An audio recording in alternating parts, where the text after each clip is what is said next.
Hello everyone, welcome to my channel. मैं हूँ सृष्टि और आज हम पढ़ने जा रहे हैं क्लास 8 का चैप्टर नंबर 1।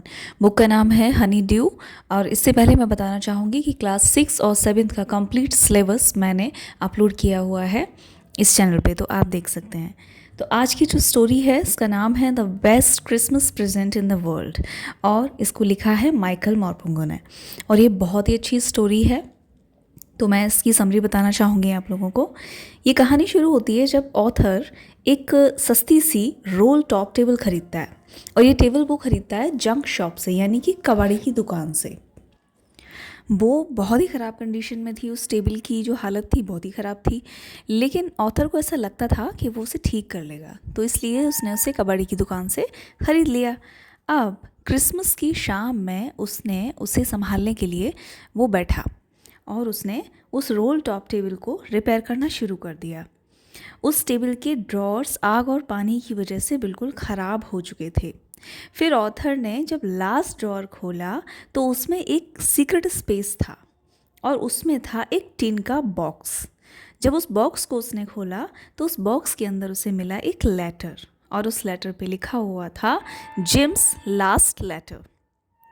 तो उस पर एक डेट भी लिखी हुई थी, 1915, जनवरी 25, 1915।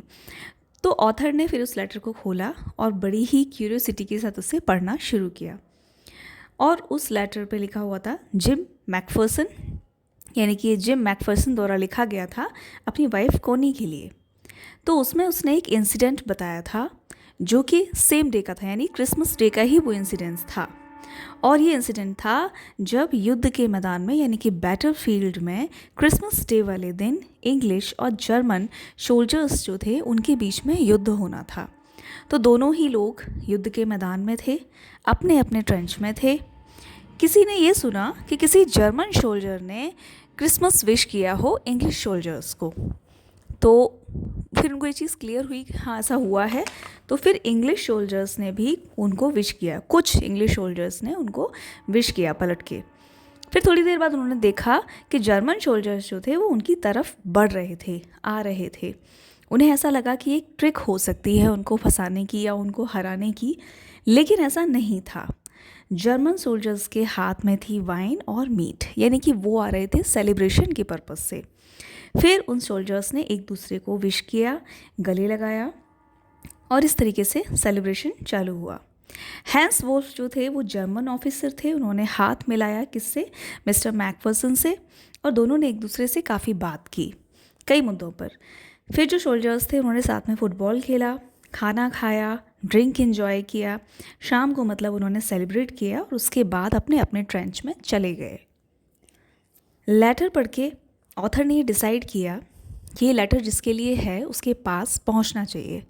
तो उन्होंने फिर उस लेटर को कोनी, यानी कि मिसेस मैकफर्सन के घर पहुंचाने का डिसीज़न लिया, और वो उनके घर पे पहुंच गया। उस समय पे मिसेस मैकफर्सन जो थी वो नर्सिंग होम में थी, और वो लेटर उसने किसी भी प्रकार से कोनी तक पहुंचाया। सबसे पहले तो जब वो वहाँ पहुंचा तो उन्होंने उसे कोनी कहकर बुलाया, तो वो एकदम खुश हो गई, उनकी आंखों में एकदम चमक आ गई कि किसी ने उन्हें उनके नाम से बुलाया बहुत दिनों बाद। उसके बाद उन्होंने उस लेटर को देखा और वो बहुत बहुत खुश हुई। उस लेटर को उन्होंने पढ़ा, जाना, डिस्कस किया, काफ़ी बात की उन्होंने ऑथर से।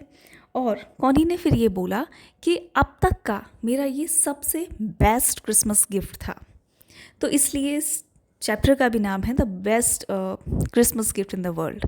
तो ये एक स्टोरी थी और ये बहुत ही अच्छी स्टोरी थी। मैं उम्मीद करती हूँ कि आपको पसंद आई होगी, और स्टोरीज़ जानने के लिए, पढ़ने के लिए मेरा चैनल सब्सक्राइब करें। Thank you so much.